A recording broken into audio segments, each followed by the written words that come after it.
There's honestly these times occasionally where I'm just so excited to talk about the news story that it's difficult not to just explode on camera, but I'm going to stay chill so we can try and break down the facts of why I think that this story is actually pretty big, even if nobody else is talking about it.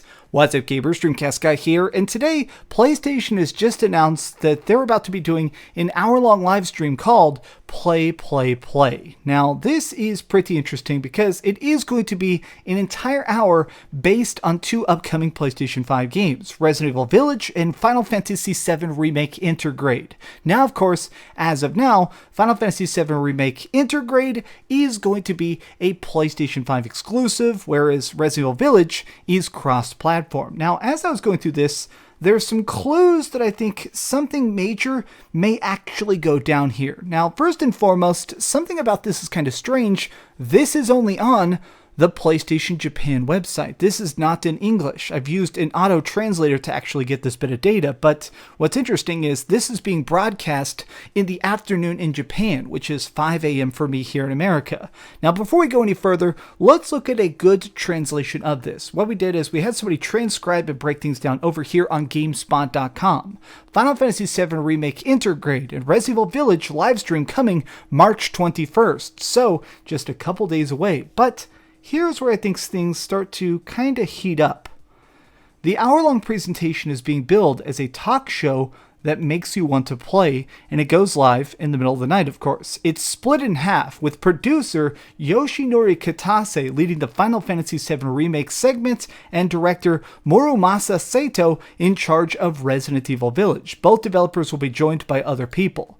30 minutes, that means 30 minutes per game.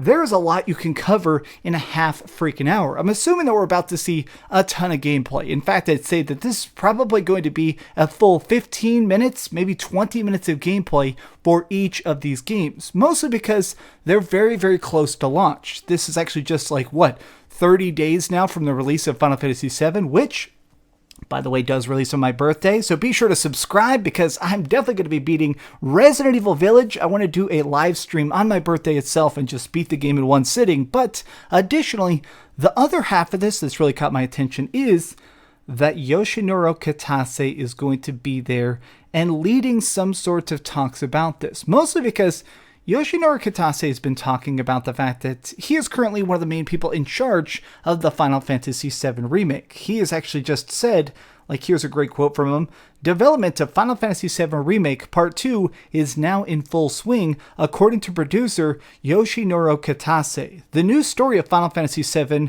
has only just begun." Now here is exactly why this kind of blows my mind. Keep just a direct eye on this. Look at this.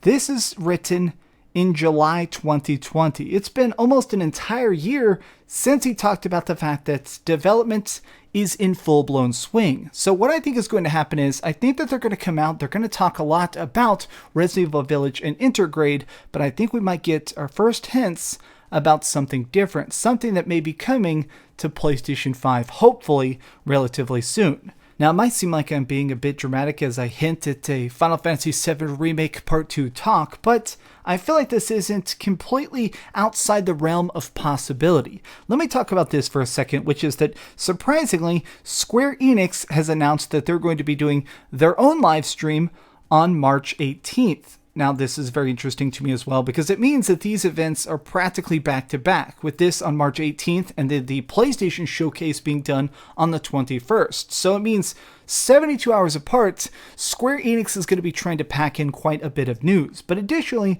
what caught my eye about this is because this is a 40-minute lineup of games. And if you look at it, this is actually what they've said. This is going to be on the stage itself. An all-new Life is Strange, Outriders gameplay, Marvel's Avengers, bleh, Tomb Raider 25th Anniversary, new Square Enix Montreal games, Just Cause Mobile, bleh, and Balan Wonderland, bleh. Okay, now that I'm done mocking all the awful games that they showed here, including Balan Wonderland, let's talk about something that's definitely absent.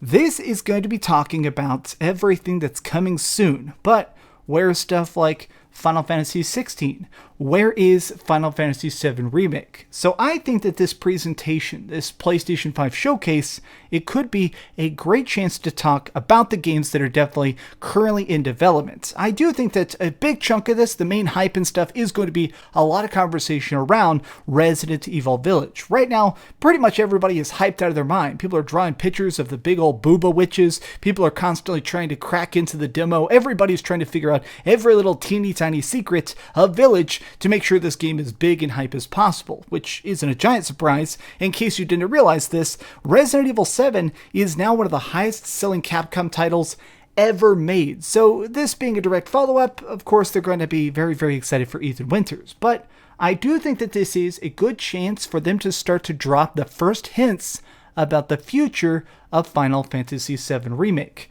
Now, I do want to just say something, which is, let's hit the brakes. Currently, the PlayStation 5 is actually kind of blowing up. Not many people are talking about this, but here's actually a new NPD report that was released just today, which is the fact that PlayStation 5 is the fastest selling hardware platform in US history. This thing is absolutely on fire. I've talked about this in the past, but a lot of times when these consoles come out, there is a very tiny demographic of people that are actually there who are willing to save up the money, try and wait in line, buy something before there's a ton of games for it. But even with that, PlayStation 5 is burning up the freaking charts. And I think that Sony realizes this. Sony is able to realize, like, okay, people are curious about what's coming next. How can we actually just bait them? How can we keep them locked in and only purchasing stuff on our platform? I think that this presentation, an hour of gameplay, that's a pretty freaking big chunk. The fact that we're going to see so much Village definitely gets me excited, but I truly believe this is also a good chance for them to start dropping the first real breadcrumbs for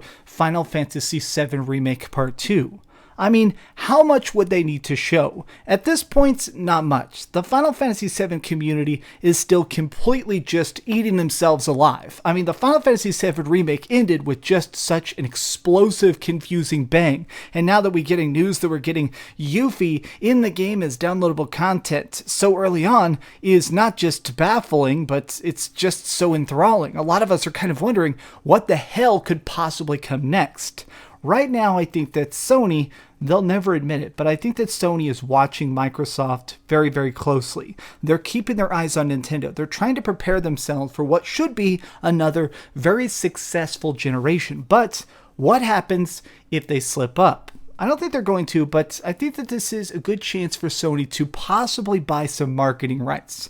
Sony is pretty smart about the fact that, yes, their first-party stuff is good. God of War Ragnarok, of course, is going to be an absolute banger most likely, but Sony's realized that something that can help sell your consoles at times is just buying marketing rights. What if they do that for the Final Fantasy VII Remake Part 2? What if all the ads, all the marketing, all of everything says best on the PlayStation 5? This could be the first chance to maybe talk about it.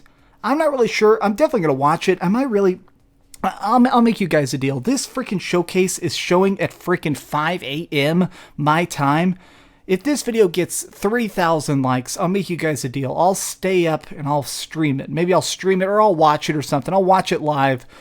Oh God, I'm hating this. Yeah, I'll make that agreement. If this gets 3,000 likes, I'll somehow watch and stream it. I'll be tired as hell, but I promise I'll actually do it. Well, thanks so much for watching, gamers. If you enjoyed this video, please give it a thumbs up, share with your friends, and subscribe if you haven't already. But do me the biggest favor of all, and keep dreaming. Oh God, knowing my luck, they're not going to show anything crazy. It's just going to be, the most basic stuff, and I'm going to stream it 5 a.m. and be miserable. But you know what? That's why we have Red Bull, baby. Thanks so much for watching that video. If you want to see something else, you can always click this link to see what I put up last, or, subscribe and see what's coming up next. Also, I promise that whatever I do, it'll try not to suck.